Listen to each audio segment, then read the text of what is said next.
So then the priest asked again another time, he wanted to go back to the masjid again. He went, this is middle July, 1991. He went to the masjid with him again. And by the way, this masjid, Sheikh Mohammed Jabali knows it very well, is on Medina Drive in Arlington, Texas.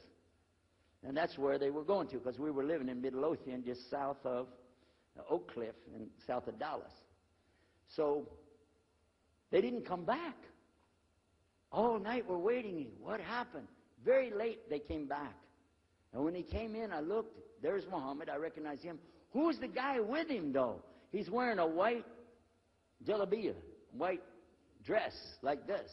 He has a white pillbox cap on his head. And I looked at him and I said, Pete. His name was Father Peter Jacobs, but we're not, Catholic, so I don't have to call him Father. I said, Pete, did you become a Muslim? He said, Ashhadu an la ilaha illallah, Ashhadu Muhammad Rasulullah. I said, oh my God. Now I used to have cameras like these cameras right here because we had a television show called Estes Music Jamboree. So I got one of our cameras out, opened it up, set it all up on the tripod, and I was going to interview him and ask him, well, why you went to Islam? What happened? While I was talking to him, though, he fell asleep. So it was still in my mind, and I was thinking, what am I going to do? This is too amazing. Now here I'm preaching to the people, and I'm trying to change what I'm saying, and here's a priest just became a Muslim. My father's saying it's a good deal. It sounds all right to him. I don't know what to do. So I decided I'll talk, make mashura. I talked to my wife. We have an apartment upstairs. We were in our apartment up there, and I'm telling her, a priest became a Muslim today. What is that? And can you imagine what they were saying about the Quran and saying about this and so and so? All of a sudden, she said, I want to get a divorce. Oh, whoa.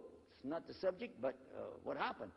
She said, no, all this talking about religion and talking about Islam, and so I can see. I said, oh, no.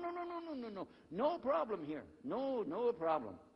I said, you thought no, I was just observing somebody else. She said, I need a divorce. I said, where are we going with this again? What's the problem with that? What happened?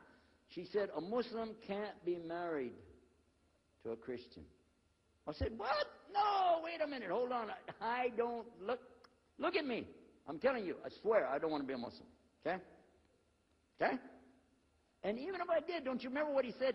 A Muslim man could be married to a Christian woman. It's not a problem. But I'm not saying I won't do. I'm just saying it's not a problem. She said, that is the problem. A Muslim woman can't be married to a Christian man. I want to be a Muslim, so I need a divorce.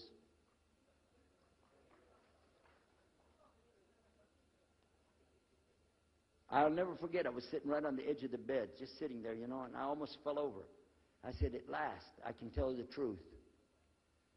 I can say it. I didn't realize that she liked the idea. I was afraid. I said, okay, the good news is, I too want to be a Muslim. You know what she said? I don't believe you. I said, no, really. I was just saying that because, but for sure, just so you know, I want to be a Muslim. I've been thinking about it. I want to be a Muslim. We're both going to be Muslim. Alhamdulillah, it's going to be great. Right? You know what she said? I don't believe you because you're either lying right now or you were lying 5 minutes ago when you said you didn't want to be a Muslim. And either way, I don't want to be married to a liar. So get out.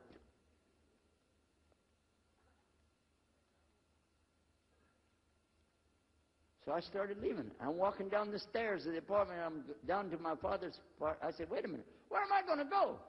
This is my father's house. I just got thrown off of my own property. What happened here? So I went to get to Muhammad, and I woke him up. I said, come, you and me, we got to talk. Come with me. And we went outside the house, and we walked those country roads in Midlothian, Texas, until the time for the dawn, the sun to come up at dawn. And all that time, I talked to him about what's it like to be a Muslim, how do you have to believe, what do you have to do. Let me hear all of it now, and no more playing a game. I'm not debating, I just want to know. Just tell me. Just tell me what's Islam. I need to know what I need to do. And he told me everything, and I realized this is it. I got to make a decision. This is a big deal, though. And he told me, okay, this is up to you. You have to go make a choice for yourself. I can't help you. I said, oh, my God. So when he was praying Fajr, I decided, I've been watching this man praying this direction with his head on the ground. It's so beautiful to see a man humble himself, put his head on the ground to the Rabbil Alameen. I said, oh my God, let me try that.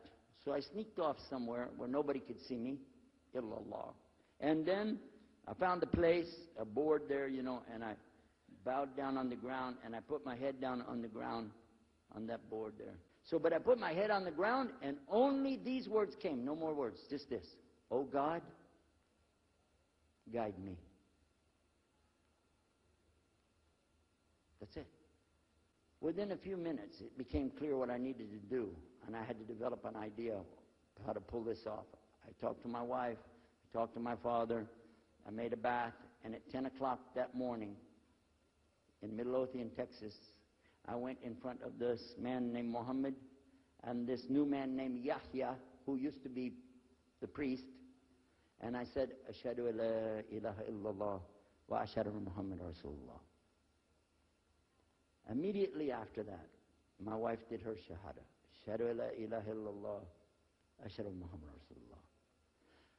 A few months later, my father did his shahada. Ashhadu an la ilaha illallah wa ashhadu anna Muhammad Rasulullah. Step by step by step, we saw so many people enter into Islam. We wanted to tell the whole world what is Islam. We wanted everybody to know the real Islam. I said, how could this escape our knowledge? How could we not know about this great and wonderful thing called Islam?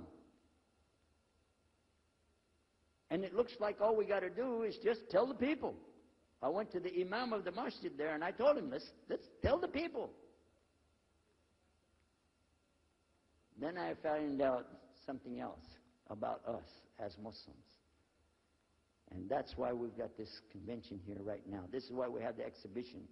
So you're going to use this week to learn how you can become, inshallah, the best Muslim you can be, and how you can show the real Islam to the people that are not Muslim. This is your duty. This is your duty. This is your language. This is your people. Just as it's my duty to give the message to my people and my language. And so the same way, it's your duty to give the message to your people.